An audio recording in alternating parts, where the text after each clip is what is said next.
Welcome to Reinventing Parking, the podcast about parking policy for anyone who wants a better city and better urban transport.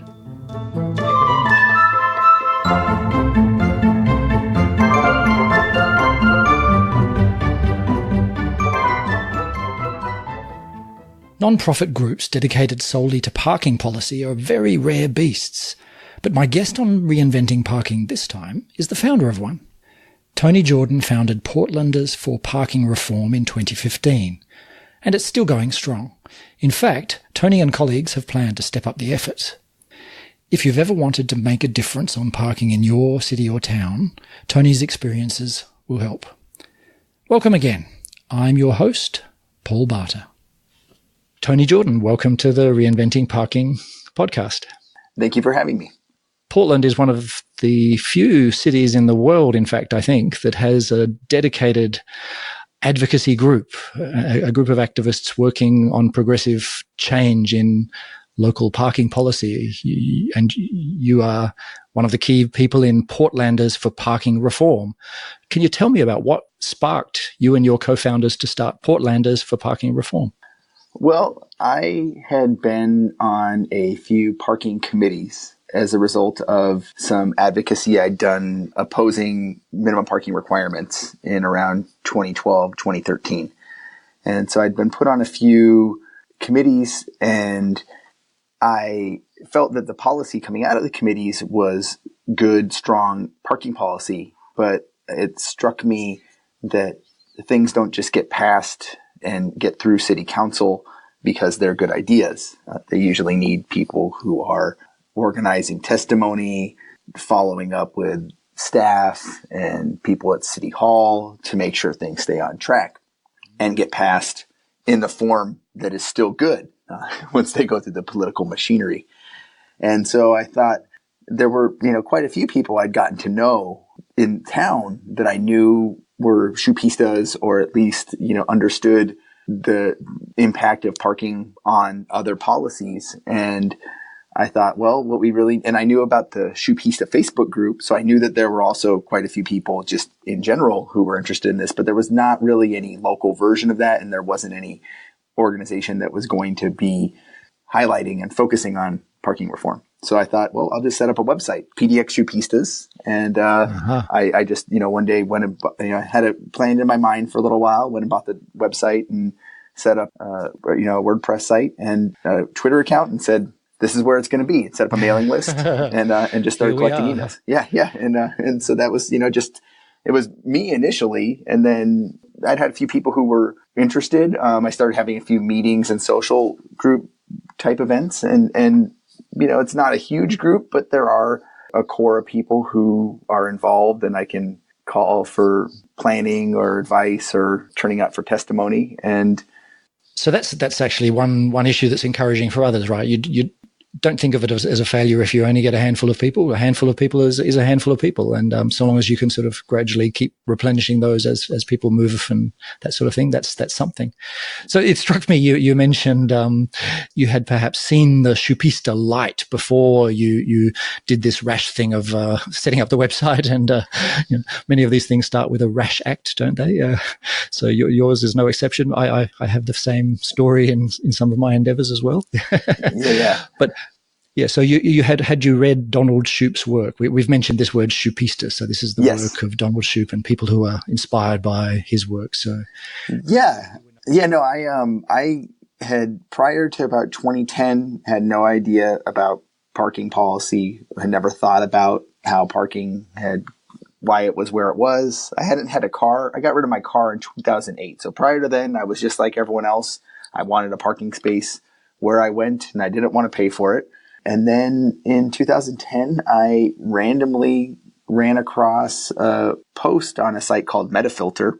It's like a community weblog, and it was about this high cost of free parking. And so there was a paragraph of information about parking and how expensive it was, and a link to this book. And I'd been bike commuting, and I'd been a bit involved in neighborhood and transportation advocacy and politics. And I thought, well, let's check that out. And I started reading this book and I was blown away. I was like, wow, I can't believe I've never thought about this. This is so impactful and important. Just every time I would see these ratios that made no sense, or the zoning or development outcomes that would come from bad zoning laws regarding parking, I was like, this is really intense. And then a year or so later, we had a crisis of sorts in Portland with development of apartments. And I thought, well, I've read this book. I'm an expert. I'm going to go testify. And, fantastic. Yeah. Yeah. It is a powerful book, isn't it? Despite being so long, it really is accessible to anyone can pick it up and get a real sense of this is an area of public policy that is being pursued in a profoundly stupid way, and it's low-hanging fruit for doing much better. Right. There's particular chapters that are very accessible, and it really it's I think it's shocking. I mean, it's less now. Here we are 9 years later. It's become more and more popular. You have, Vox.com did that big video last year, and you have articles in Wired magazine and other places about parking. Particularly, I think autonomous vehicles and Lyft and Uber have brought about a little bit more knowledge about and focus on curb space and parking. But it's shocking when you first learn how much it costs and how much space it takes up. Yeah.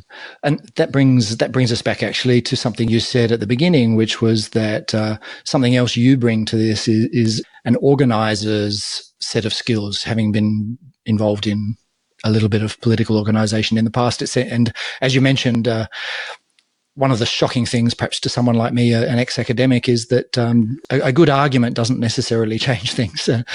It requires organizing, agitation, activity, and that's what you've brought, with some energy. And could you talk a bit more about what happened next? You got together this group. The group started to do things. What happened?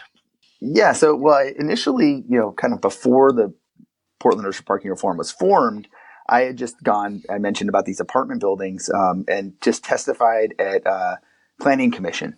Just the first time I'd ever done a public testimony. And you meet a few people, someone you speak, and then someone comes up to you and says, "Hey, I like what you had to say." And you actually agree with me. And then let's exchange email addresses. And then, so we built a mailing list, and then we lost that battle. I mean, they did reimpose parking requirements in Portland, but I said, well, there was no one here to churn out the good guys, right? Yeah. And so then we were ready. The next time the issue came up was a few years later. There was a part of town that never had minimum parking requirements, Northwest Portland. It's a fairly high density residential, commercial, mixed neighborhood, a lot of old buildings for Portland. Apartment buildings, no parking on site. New development was starting to happen in that neighborhood. And they said, "Hey, we were left out of these requirements. Can we get them?" And we said, well, me and my co-conspirators, we're going to try and stop this now. Now we have a mailing list. Now we have, a website. We're going to try and push on this. And part of that was, there's a resistance. There is a resistance, and you had an alternative, a set of alternatives with this knowledge that you'd gathered. Yeah. But importantly, you have to, it's not just, like you said, it's not just the right thing to do. You got to have the right story for the time. And in that case, I had met up with a person who was organizing around tenant issues, and I had a discussion with her about how parking impacts housing costs. That's where, you can convince a person of the value of an issue or how important it is. And her coming with me and testifying and speaking to commissioners was very powerful, because this was a time Portland, was at the very beginning of our still continuing housing problem. And to have someone from that side saying, "Hey, this is the last thing we need to do right now is make housing more difficult to build." They didn't pass those requirements. So a great early success. That's fascinating. And that raises the issue of who are the natural allies of parking reform, of various shupista kinds, right? We've got minimum parking requirement reform. We've got managing the on-street parking well. Those issues kind of interweave, and you've got various people on both sides. Who are those people in the case of Portland? Who are the people who are generally speaking opposing what you're asking for, and who are your allies? You've mentioned tenants' rights groups. Are they natural allies, or did you really have to work to persuade them? I mean, certainly not everyone on the tenant side buys into this. Not all of them, but I think that people who are involved in housing policy and housing, trying to get more housing and more affordable housing, the cost of parking and the space it takes up, particularly we're talking an urban environment here, is pretty apparent. Usually it's not tenants who are coming out to planning commission or city council asking for more parking. Those are usually, homeowners and certain types of small business owners that are usually opposed to, neighborhood groups that are concerned about quote unquote livability are usually the people on the other side of the room when we're debating parking policy. And then the allies, of course, like tenants, transportation advocates, small and mostly small scale developers, but also large scale developers sometimes will come testify. People who are concerned with traffic safety, just anyone I think who's kind of in this realm of like either environmental or housing or transportation. It's really, parking is intertwined with all those things, and you can reach out to groups doing work on that. So do you see, I mean, the organization itself is small, but you're a resource for all of these other groups who are not particularly focused on parking, but when they need to focus on parking now and then it comes up, you are there as a resource, and vice versa. When you have a campaign, you can draw in these allies. Is that how it seems to be working? Like a coalition, informal coalition? I did a survey a couple months ago. We got about 40 something responses from organizations that are involved in parking reform across the United States mostly. And there are a lot of groups that think of this as something that's in their scope, but very few, I don't think any really, maybe one or two considered it a primary objective of theirs. And there was no other organizations that were completely focused on parking. And I think that, it's important to have a group like Portlanders for Parking Reform so that you can tell the pedestrian advocacy group or the bicycle advocacy group or the environmental group or the transit riders when something's coming up. Like we need and track that. Also, a lot of groups concerned about the political ramifications of coming out front on such a generally considered contentious issue as parking. And so having someone who's willing to, someone or an organization that's willing to be the vanguard there and take the heat, which actually isn't that hard so far, kind of clears the way a little bit and demonstrates that this is not really as, it's certainly contentious, but it's not as dangerous a space, I think, as people think it is. I guess in a way you're also lucky in your particular part of the world. It's in Seattle, not Portland, but there's an organization called Sightline, which has done some great work in thinking through parking and pushing for change. Do you cooperate with them very much? Absolutely. When I first started building my website and starting the organization, I found their article series, Parking Lots, to be the best resource online that I would point people to if I was trying to say, here, what are you talking about? Well, you can read this 600-page book, or you can go to Sightline and read their Parking Lots series from a few years ago.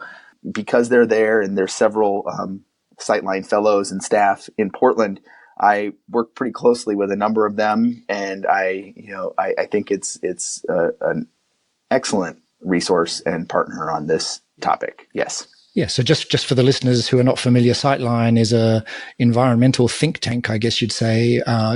They're an excellent group, and their website has a lot about parking, so it's worth a look. Sightline.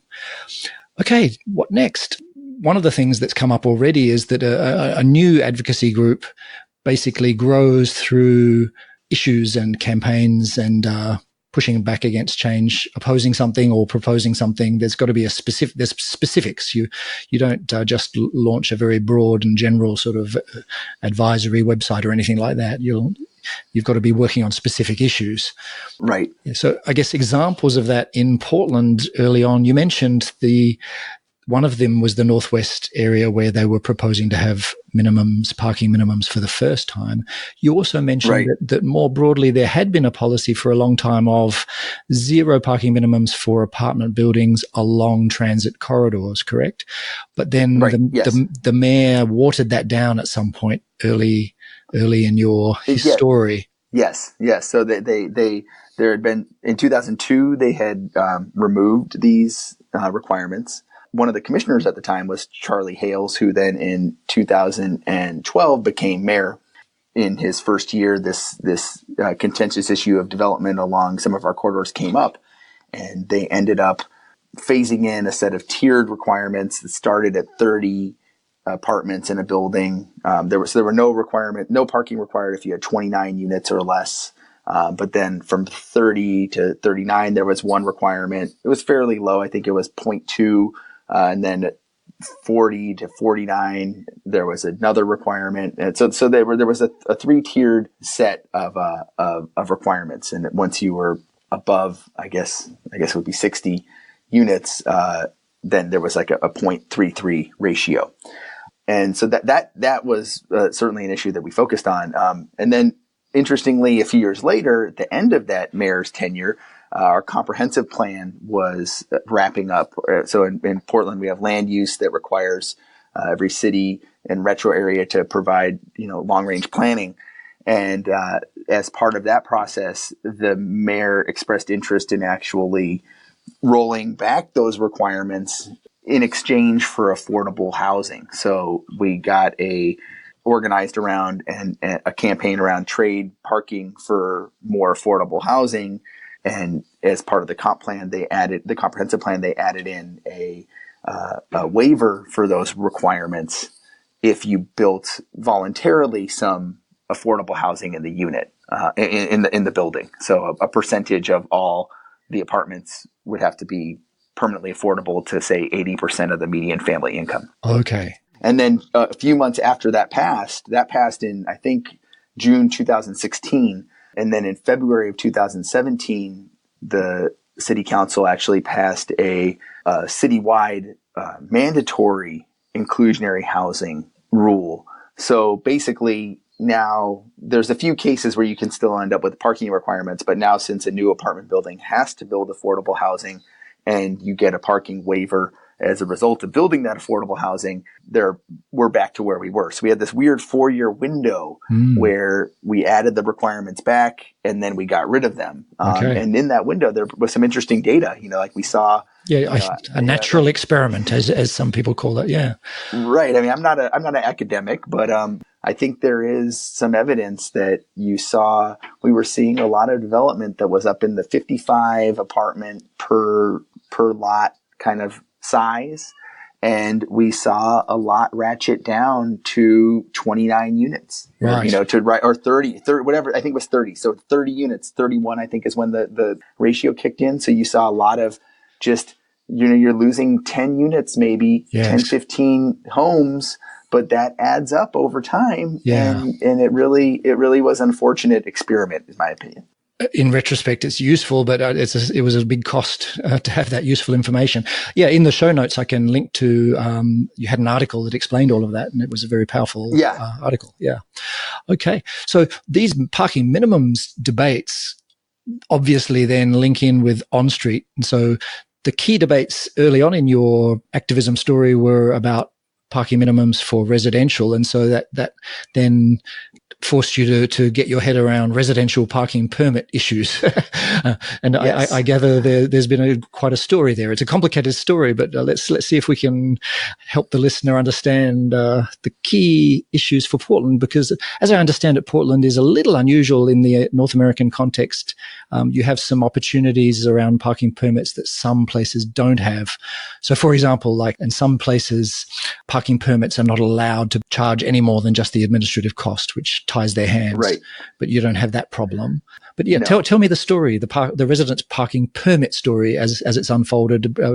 So back in the 80s, the city instituted what they call the Area Parking Permit Program, which was basically focused on preventing, you might call it hide and ride parking, commuters who park in a neighborhood, not where they work, but that's close enough to walk to their job or to ride transit. So neighborhoods that were in areas that were impacted by this commuter parking wanted a way to, protect their parking supply. And so we had this very cheap permit, $60 a year, that was available you could buy as many as you wanted.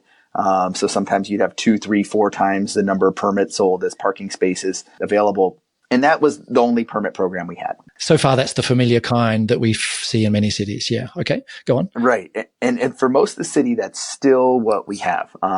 But one of my main criticisms has been, hey, in 2002, when they removed these parking requirements on the corridors, they didn't follow up with good, what would be a permit program. Because I think that really, if you have a good permit program and people complain, the city can say, hey, you can complain, but we have an option here where you can pay or go away. But after they instituted those new requirements, they did say, hey, let's go back and have a committee to come up with some parking requirements. And we did that. I was on this committee called the Centers and Corridors Committee, and we came up with a compromise where neighborhood residents in the single family zones would be able to have permits that they could buy. They could add surcharges onto them in order to make the cost more and use that money in a much like a parking benefit district way.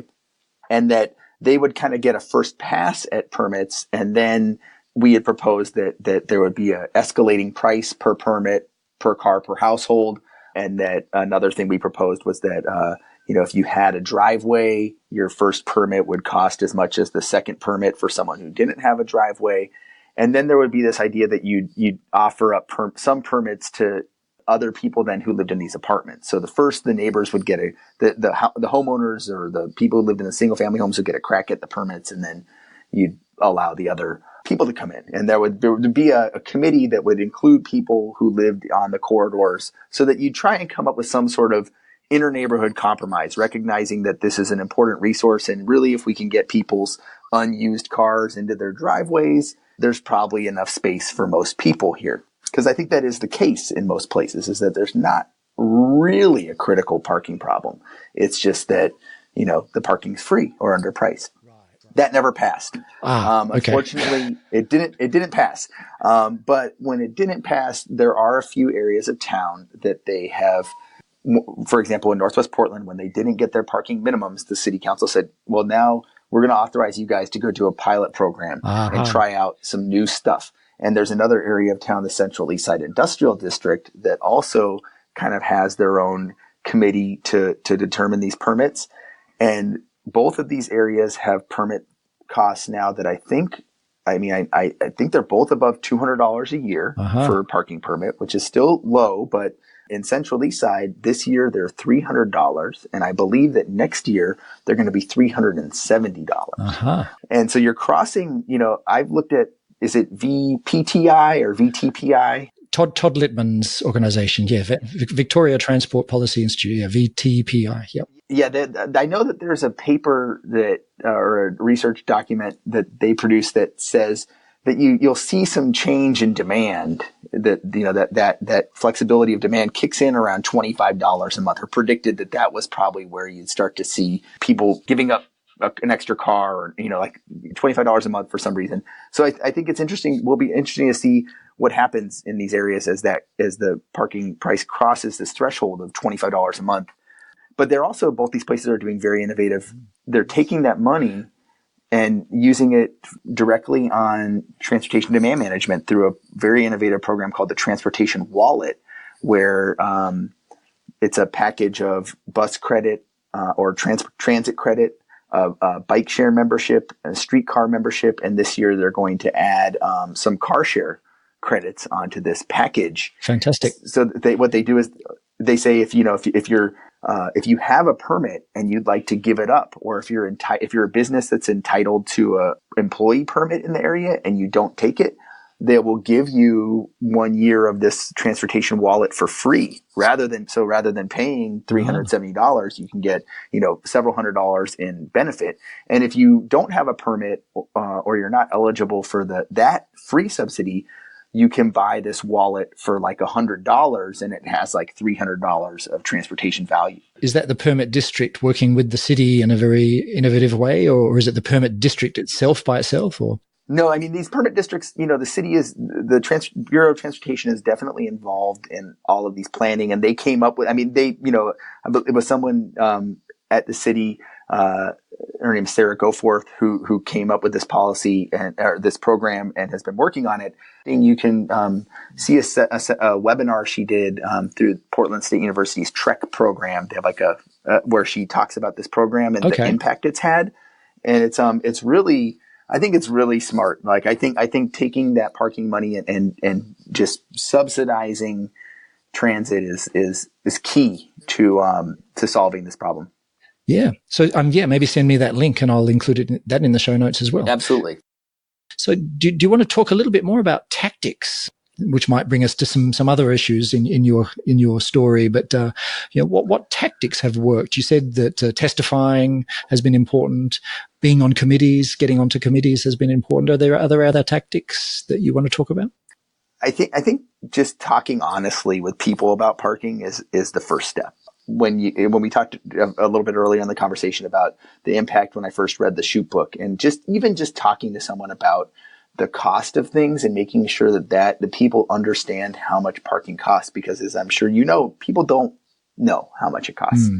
And so that's a tactic in that it kind of neutralizes some of the opposition. Okay. They don't go away, but it's hard for someone who's intellectually honest. It's harder for them to be as demanding of, that apartment building should have a 1-for-1 parking ratio if they understand that is going to add several $100s a month carrying cost onto the rents. Yeah. And when they're paying nothing on street. And just a quick question about the audience for your kind of messages. How much of it plays out relatively behind the scenes, and the audience are the people who are already interested in the issue and working either on one side or the other side of the issue? Or how often do you need to be getting your message across in the mainstream news, on TV and newspapers, etc.? We have some weekly newspapers in town that have covered the parking issue with some regularity, and so that's good. That gets it out to the general audience. And parking certainly comes up on forums like Reddit or Nextdoor quite a bit. And what I felt, and this is anecdotally, that just having it be known that there are people who don't think that it's crazy to charge for parking, and that they don't necessarily think it's a good idea to build as much as possible. I think that you can go look at a forum where a parking issue comes up, and there's usually other people that are going to be in there arguing the shoepista side. And I'm always happy when I see that. Yes. I think that, I can't claim it, but that there's something about just continuing to keep the issue out there that general awareness is growing. Right. And this is another thing, again, for the sort of the Tony Jordans in cities around the world. If you've only got, say, 5 or 6 people around you who seem to be allies, and you're feeling discouraged, actually there's an iceberg of other people who will speak up now and then, but and have become aware of the issue. They're allies, but you won't necessarily notice them. Yeah, like my coworkers, I would talk about parking a lot, probably, but they, and they're not all out there running shoepista blogs, but my former coworkers, they get it. Occasionally I hear they'll come tell me a story that, they were hanging out with someone who complained about not there being enough parking, and they'll casually throw out some viewpoint about, well, maybe if we were charging for this on-street parking, we'd be able to park there. So it's definitely something that, I think is, when people get it, they might not become a reformer, but it's there. And that's, I think, a big part of what we need is just broadening that base of people who understand at least a little bit. Let's talk about a specific issue now. Maybe get back to the parking issues themselves, and that's Portland has been trying to get organised to have demand-based price setting for the on-street parking in commercial streets, the city centre and the other commercial areas, I guess. So again, that's a Donald Shoup agenda. Is it a very important part of the story, do you think? Yes and no. I think it's important because I think that there is an opportunity right now. Cities are it's interesting because, this is more on we're going to get a little wonky, but, I'm sure you've read, that one of the things in, for example, the American Planning Association's most recent policy drafts was like, the only time they talked about parking in one of them was about the loss of revenue to cities that might be coming from autonomous vehicles, and Lyft and Uber. And I think that, there's this interesting idea that like cities have, there are cities with substantial parking revenue. Portland gets substantial parking revenue, but at the same time, they undercharge for parking so much that they're only getting a fraction of the revenue they actually probably could be getting. And I think that it's important to recognize that, because with programs like this transportation wallet, there's a tremendous opportunity to not only solve some short-term convenience and convenience issues and congestion issues and traffic safety issues by doing dynamic pricing or performance-based pricing, so people can find spaces near where they need to be when they need to do that. And so that solves some problems just on its own, but then it generates this revenue that, if you're smart, you can use to create a feedback loop and actually, subsidize people to not drive to these places. And then, I think every time, we're in a critical time for climate change and for these issues where every day you're leaving that money on the table and you're not using it for TDM, you're encouraging people to buy more cars and to drive more, and we're falling further and further behind. And there is a event horizon where yes, I do think parking demand will drop off for one reason or another, and then the cities won't have access to that money. So it's kind of like the make hay while the sun shines thing. Right now we have this window where parking is still highly in demand. The technology and the social narrative is kind of there that allows for more innovative parking management. Seize it. So now in Portland, we passed a thing last year to allow for a form of performance-based parking in our permit districts. And it's once a year they're planning to adjust. There's some flexibility in the adjustment based on occupancy. They would recommend upwards or downwards adjustment of either 20, 40, or 60 cents in whatever the zone. That sounds quite similar to Seattle's version, where it's a relatively simple, low-tech version, but it seems to be working okay in Seattle. Right. Now, Mike, unfortunately, there's no pre-calibration in these things. So our parking downtown is currently $2 everywhere.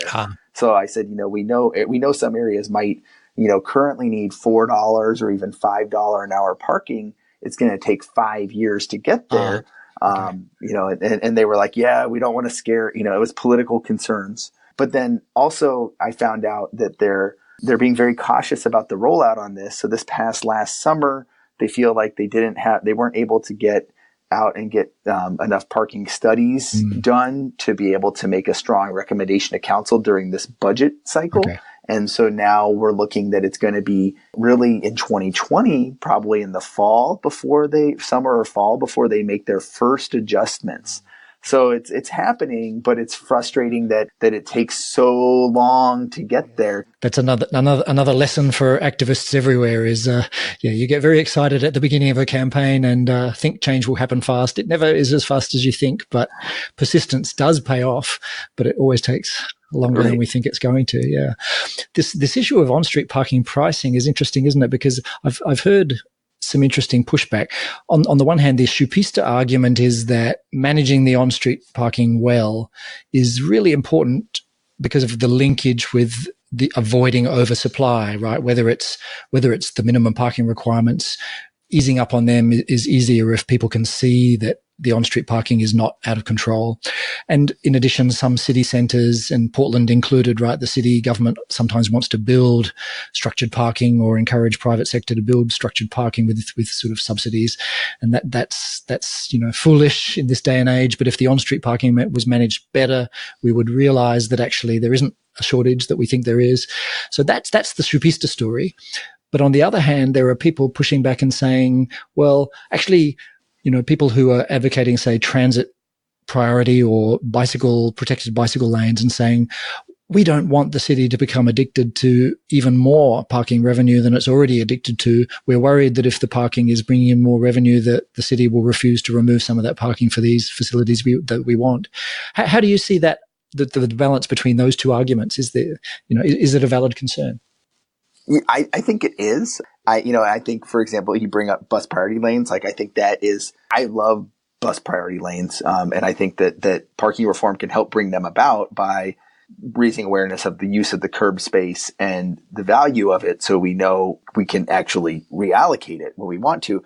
I think that the key to the revenue question has to be requiring as much as possible that revenue be spent on TDM, not transportation demand management, not long-term capital revenue. You have to get as much of that money removed from the general fund as possible and spent towards subsidies that are going to erode the value. The city can't get hooked on it. And that's definitely difficult politically, but I think that one thing I've started to advocate for is I actually think that parking revenue money in areas where it's allowable by law, a city government should find a way to directly rebate that to low-income people. Like, let's use it as a redistributive instrument, because for one, it's a counter argument to the regular concern that things like congestion pricing and parking pricing impact lower income people, which they do.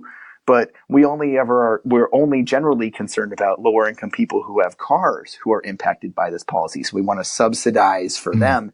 And I think really one place that both for congestion pricing and parking pricing we can go is to say, hey, let's find ways to actually directly rebate funds and subsidies to all lower income people. And then that way you're not just giving a subsidy to someone who has a car. And then also that makes it so that the city's not hooked on that money because it's not going into their pocket.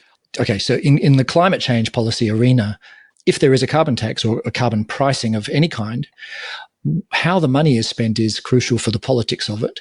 And there's been an interesting shift in that debate, which I think is relevant to parking and relevant to congestion pricing as well. And that's rather than listening to the economists who have their ideas about what is the most economically efficient use of the revenue, people are looking at the politics of it and doing surveys and trying to find out actually what do people say that revenue should be spent on and which of those will make the policy politically possible. And so I guess in parking, we need surveys of people to find out actually which is it. We ourselves in the arena, we've been working on this arena, we have our ideas and we're influenced by Donald Shoup, etc. But on a case-by-case basis, it probably is different in Portland from other cities. You know, every city will have its own answer to this, and we should just find out what works and just do what works. Or a variety of things. I mean, I think that, yes, the main thing is don't put it into something that's a long-term necessity for the city. You know, right now, a lot of our downtown parking goes just right into the general fund. So, I mean, it's definitely something that politicians count on. And so as much as possible, you got to put it under local control or something, you know, so it's somewhat under local control. Okay. So we've been talking about how parking activism had an impact. It has been effective, and parking is an important issue that makes a big difference for a variety of other issues, and it's been a hot issue in Portland. There are some people who say that parking as a policy tool and as a policy issue will soon die off because of, you mentioned automated vehicles, AVs, coming. When they come, we want them to be primarily accessed as public vehicles. Some people use the word shared. It's not quite the right word, but we want them to be robo taxis and we'd like them to be in the form of buses and minibuses rather than mainly as privately owned cars that happen to be automated, which would then cause what Robin Chase calls the hell scenario rather than the heaven scenario. The way I see it is that parking policy plays a role in encouraging the heaven scenario and avoiding the hell scenario along the way as automated vehicles phase in, even though when they eventually become really significant, parking policy will lose its power. But in the meantime, it's powerful in nudging us in the right direction. But secondly, I guess there's the issue already today of the rise of ride hailing and the fact that the curb is now this special place that is valuable for more than just parking. We already mentioned bike lanes and bus lanes, but then we've got this new competitor. There've always been taxis, but it seems that ride hailing is sort of adding to the pressure on the curb. So there's a few issues there about curbs and AVs and the future of parking policy. Is parking policy still really important, and for how long? What do you think? Yeah, no, I think parking policy is very important, obviously, otherwise I wouldn't be sinking so much time into it. But I think because the opportunity cost of every parking stall that's built, for example, is so high. I mean, it's a 30-year commitment to a car being in that space. I like to say, every time someone buys a new car, that's a 10, 12-year commitment to status quo on climate action, which we can't afford. And so I think that for one, parking, because parking pricing is such good transportation demand management, and I think that well-managed on-street parking is critical to convincing people to, when their second car stops working, maybe not getting another one. I think it is very important. And I think it is, as you mentioned, very important as far as nudging us into the same things that good parking policy does, line us up for reducing car ownership and things like that, line us up for better AV scenarios. Similarly, because parking policy is tied into, and curb policy is tied into how much we can do bus priority transit lanes and things like that. I think that those tie into, if you can get right now traction on removing car parking for bus lanes, you're setting yourself up for level 4 autonomous buses, in the future on those same corridors. So it's like, I think we do need to put in the work now. I also think that the time is ripe because the narrative of the fact that parking might be going away makes it more politically possible to argue for more radical policies, or at least more effective policies. Yeah. Because 5 years ago, someone would say, "Hey, cars aren't going away. I have no way to get to this appointment if I don't have one." And now, even just because Lyft and Uber are so ubiquitous, people understand that car-free or car-light living is possible. And if you throw the idea of autonomous vehicles or autonomous transit out there, they can identify with it. And so it's not as crazy as a topic. The richness of alternatives is really important in here, isn't it? And that reminds me, there's also the phenomenon of e-scooters and e-bicycles. Is that part of the conversation in parking in Portland? Yeah, car share, e-scooters. When I'm giving a presentation, sometimes I'll take my wallet out and show people all the cards I have for mobility options. And just like these didn't exist 5 years ago, we're moving to a place where this is the options. It's just changing so fast. The longer we wait, we're going to miss the opportunity to, for example, make money on parking that can be used to shift modes.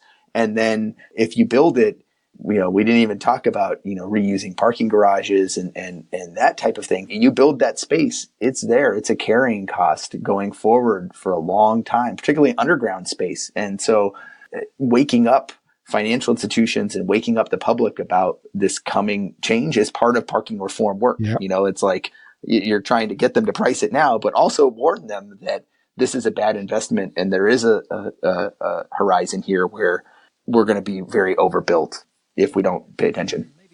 Thanks so much. Any final words that you want to end with? Anything you were bursting to share with the listeners?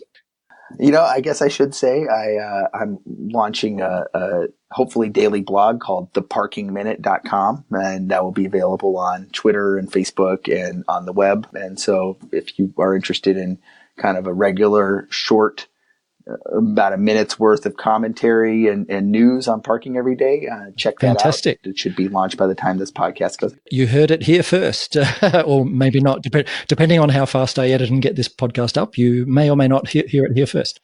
I gather you've got big plans for further activism on parking and going a little bit beyond Portland. Yeah, for the listener who's interested in parking advocacy, even if you're not in Portland, you may want to get in touch with Tony. And if you're interested in working on parking in some kind of national or international coalition. Yes, please do get in touch. Tony, thanks. That was a really interesting conversation, and thank you so much for being on the podcast. Yeah, that's fun. You've been listening to the Reinventing Parking podcast, and I'm Paul Barter. You can find out more at reinventingparking.org, where you'll find ideas and tips on parking policy. You can also listen to other episodes, subscribe, or leave a comment. That's reinventingparking.org. Bye for now.